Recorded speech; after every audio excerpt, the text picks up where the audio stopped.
Bonjour à tous, je suis ravie d'être avec vous pour ce JT du mardi 12 mai. Toutes les heures à partir de 18h, retrouvez l'essentiel de l'actualité du Grand Grenoble. Deuxième jour de déconfinement, certains sont peut-être inquiets quant à une recrudescence de l'épidémie. Pour en parler, nous sommes en ligne avec le professeur Olivier Pollard. Bonjour. Bonjour. Vous êtes spécialiste en maladies infectieuses au CHU Grenoble-Alpes. Tout d'abord, bilan sur le confinement. Qu'est-ce qu'on peut en dire sur notre agglomération ? Est-ce que ça a été bénéfique ? Oui, ça a vraiment joué son rôle. Entre le moment où les gens se contaminent et les gens sont malades, souvent il s'écoule 10 à 15 jours. Enfin, ils commencent à être malades au bout de 5 jours, mais ils viennent à l'hôpital un peu plus tard, peut-être après 8 à 10 jours. Donc au début, les premiers jours qui ont suivi le confinement, on n'a pas vraiment vu les effets du confinement et on a vu le nombre de cas augmenter jusqu'à environ fin mars. Et puis à partir de fin mars, on a vu justement les effets du confinement. Et donc là, on a vu le nombre de cas qui augmentait de façon très importante arrêter d'augmenter. Le nombre d'hospitalisations a arrêté d'augmenter de façon brutale. La courbe s'aplatir et même diminuer. Et là maintenant, après toutes ces semaines de confinement, on est effectivement sur une quasi-absence de circulation du virus. Donc vraiment, le confinement, il a très bien marché. Et est-ce qu'on est prêt sur notre territoire au déconfinement ? Ça dépend ce qu'on appelle être prêt au déconfinement. Est-ce que l'hôpital est prêt à continuer à recevoir des personnes? Oui. Est-ce que l'hôpital est prêt à faire face à la grosse vague de la même ampleur que celle qu'il y a eu en mars? Oui.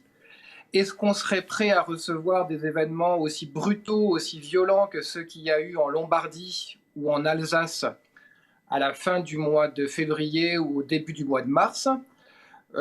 J'espère qu'on n'aura pas besoin de se poser la question.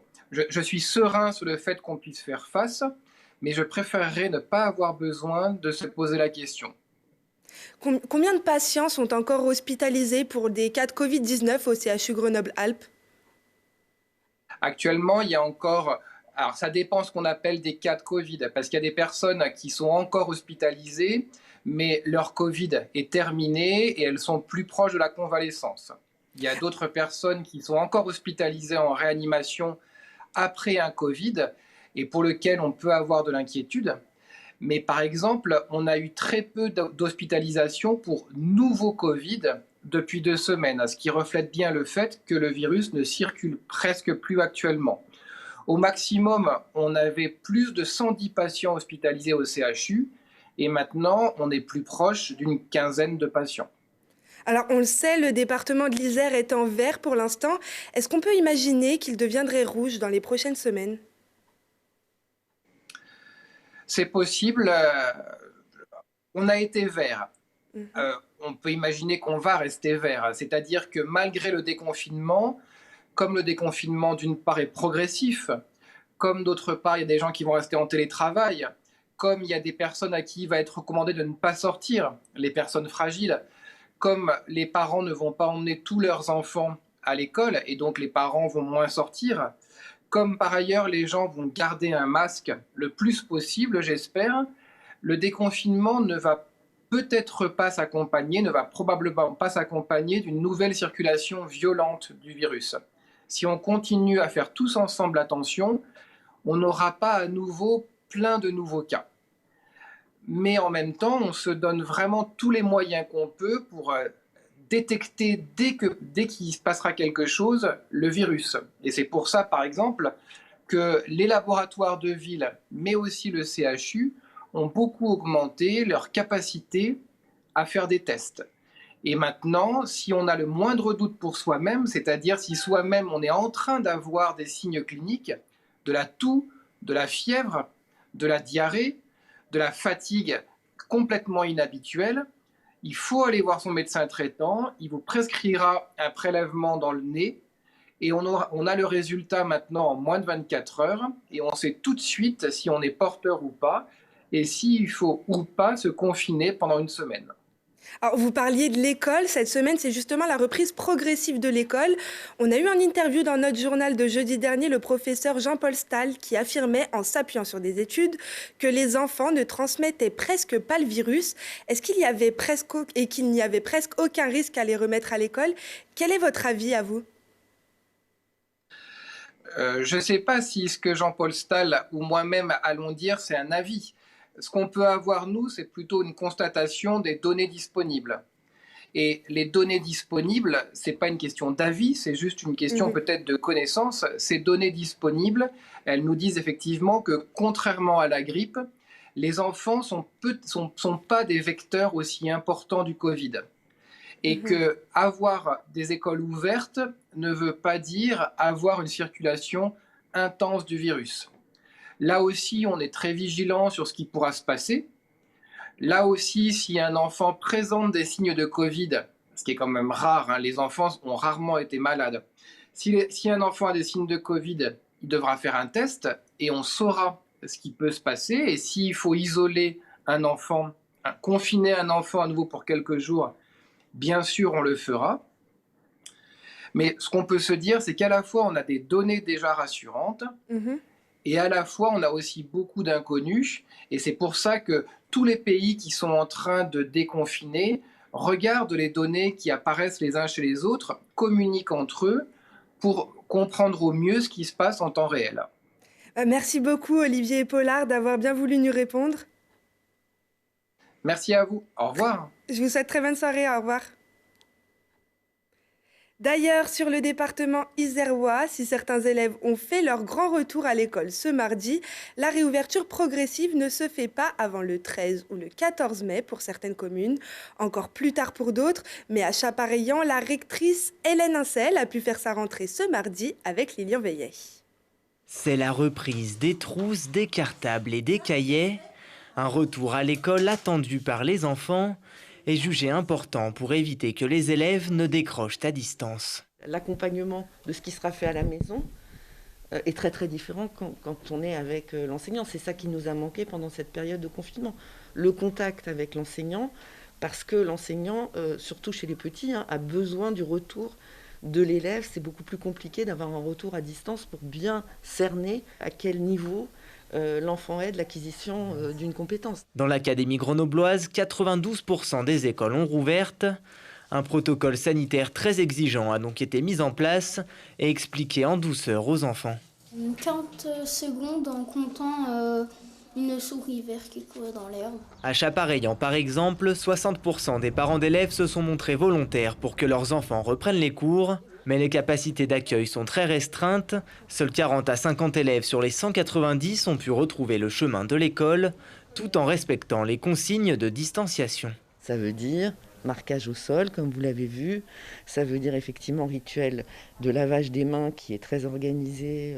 Ça veut dire des classes, bien sûr, en petits groupes. Alors là, on voit bien que la taille des salles nous conduit à avoir des groupes de 8 élèves. Donc quand on dit 15 élèves, ça dépend de la structure, évidemment. Et les rapports sont encore très restreints. On ne touche pas son voisin, on amène son repas et on ne joue pas au ballon. On colle au protocole national qui a été établi, c'est-à-dire tout ce qui est jeu de contact, tout ce qui est matériel avec du contact du matériel, d'échange d'objets, ne peut pas se faire dans le cadre du protocole. On essaie de mettre en place des petits jeux de relais, des petits jeux de parcours, voilà, pour lesquels ça peut se réaliser sur un temps de récréation. Une rotation des élèves devrait être mise en place pour que tous ceux qui le souhaitent puissent venir à l'école à tour de rôle. Et dans la commune de Labatie-Montgascon, la rentrée est reportée au lundi 25 mai, après que des membres ont été en contact avec un cas positif au coronavirus. Grenoble, finaliste des Capitales vertes de l'Europe 2022. Le titre de Capitale verte est attribué chaque année par l'Union européenne à la ville qui remplit des objectifs ambitieux en matière d'environnement, de développement durable et pouvant agir comme modèle. Pour cette finale, la ville se retrouve face à Dijon, Tallinn en Estonie et Turin en Italie. Si Grenoble est élue en 2022, elle sera durant un an un territoire ambassadeur au niveau national et européen. La dernière ville française déjà désignée capitale verte européenne était Nantes en 2013. Habituellement actives presque la totalité de l'année, les Bulles de Grenoble se sont elles aussi arrêtées pendant près de 2 mois, mais reprendront du service dès jeudi 14 mai de 11h à 18h30. Un retour presque normal, car dans des conditions particulières, avec l'obligation du port du masque, un marquage au sol dans la file d'attente et un paiement uniquement par carte bancaire.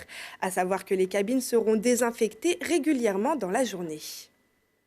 À présent, un sujet qui nous concerne tous, malheureusement, celui de la mort. Et comme tous les secteurs, les pompes funèbres ont été impactées par la crise sanitaire, notamment en adaptant grandement leur protocole d'enterrement. Le processus de la mort chamboulé, un reportage de Mathias Araez. Donc là, c'est la salle de cérémonie actuelle en fonction des dispositions Covid. Donc on a 20 places assises, 20 chaises. Alors que normalement, il y a 140 places, une capacité de 200 places à l'intérieur, plus des places extérieures avec une sonorisation extérieure. Donc c'est vrai que là, on a espacé chaque fauteuil de 1,50 m pour respecter toutes les préconisations Covid. Un peu comme de partout, aux pompes funèbres intercommunales de la Tronche, c'est maintenant le Covid-19 qui commande. Fini les cérémonies en nombre pour accompagner le défunt dans son dernier voyage. Place à la distance, physique d'abord, mais aussi morale pour les familles. Des changements qui altèrent les hommages, même pour le personnel des PFI. On porte le cercueil avec un masque, on accueille les gens avec un masque, c'est vrai que c'est bizarre, ça fait surnaturel un peu. Un quotidien chamboulé dans un milieu naturellement délicat et un outil qui a dû être repensé, déjà en limitant les espaces d'attente à l'accueil ou dans différents salons. Pour les personnes au contact des proches, les rapports aussi ont été bousculés. Donc nous, voilà, ce qu'on a, c'est cette période un peu courte où on fait face à des réactions effectivement de colère, d'agressivité parfois aussi, parce qu'il y a la non-compréhension de toutes ces frustrations-là, de toutes ces consignes qu'il faut appliquer. Déjà, ils ont la perte d'un défunt et en plus des consignes de restrictions sanitaires qui sont drastiques pour... On arrivait en fait à voir si c'était un décès du Covid ou non. Déjà par la façon de... Enfin, voilà, les gens venaient avec des gants, des masques, voilà, ils restaient vraiment très loin de nous, alors que les autres s'approchaient un peu plus. On sentait que vraiment ils se protégeaient, ils nous protégeaient aussi, quoi. En temps normal, une cérémonie peut durer entre une demi-heure et 3/4 d'heure. Contraints de limiter celle-ci au minimum, les pompes funèbres réfléchissent maintenant à l'éventualité d'offrir un deuxième temps de recueillement lorsque les règles le permettront.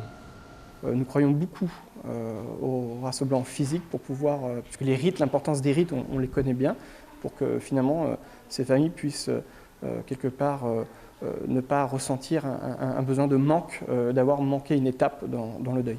Une mesure qui pourrait notamment intéresser les familles des personnes décédées du Covid-19 qui pour la plupart n'ont tout simplement pas pu assister à la fermeture du cercueil de leurs proches. Et ce sont un peu moins d'une centaine de personnes qui sont dans cette situation concernant les pompes funèbres intercommunales de la métropole. Et un sujet plus léger à présent, dans notre série Rétro, jour pour jour, retour aujourd'hui 12 ans en arrière, le 12 mai 2008, au Stade des Alpes. Ce soir-là, le GF38 signait son retour dans l'élite du foot français après 45 ans d'absence. Grenoble en avait rêvé, le GF38 l'a fait après 45 ans de privation d'élite. La capitale des Alpes va retrouver la Ligue 1 de football la saison prochaine. Après le match nul contre Châteauroux lundi soir, l'ambiance au Stade des Alpes et dans le centre-ville était à hauteur de l'exploit. Beaucoup d'émotions, comme disent les sportifs, pour les supporters, les joueurs et l'entraîneur qui est allé de sa petite larme devant la caméra de Lucille Dailly. Au début de saison, on ne croyait pas du tout. Au milieu de saison, pas du tout, mais moi j'ai toujours disais à mes joueurs, il faut y croire parce qu'on fait de bons boulots. Et puis voilà, aujourd'hui on réalise, je ne sais pas est-ce que c'est un rêve, mais c'est la réalité. Mais je pense qu'il y a un mois c'était un rêve, aujourd'hui on est dedans, il faut bien profiter. On était crispés, on était tendus, parce qu'on savait qu'il peut se passer des choses. Et on savait qu'on peut aller au bout, mais c'était pas facile maintenant. Le GF38 fait donc partie des heureux promus en Ligue 1 comme Nantes et Le Havre. Avec le plus petit budget du championnat, le club de Grenoble, racheté en 2004 par le groupe japonais Index Corporation, aura fort à faire pour rivaliser avec Lyon, Marseille ou le PSG, quoique. Dernier match de Ligue 2 pour la forme vendredi à Sedan. L'expérience en Ligue 1 du GF 38 sera malheureusement de courte durée puisque le club redescendra en Ligue 2 2 ans après avant d'être liquidé pour raisons financières et rétrogradé au niveau amateur. À noter que vous pouvez revoir ce match de la montée et l'émission enregistrée le lendemain avec tous les joueurs du GF 38 ce dimanche à partir de 14h. C'est la fin de ce journal. Merci à tous de nous avoir suivis. On se quitte avec cette reprise de Free de Stevie Wonder par le Grenoble Virtual Collective pendant le confinement, réalisé en partenariat avec la Fondation Abbé Pierre pour une collecte de fonds. Excellente soirée à tous. Free,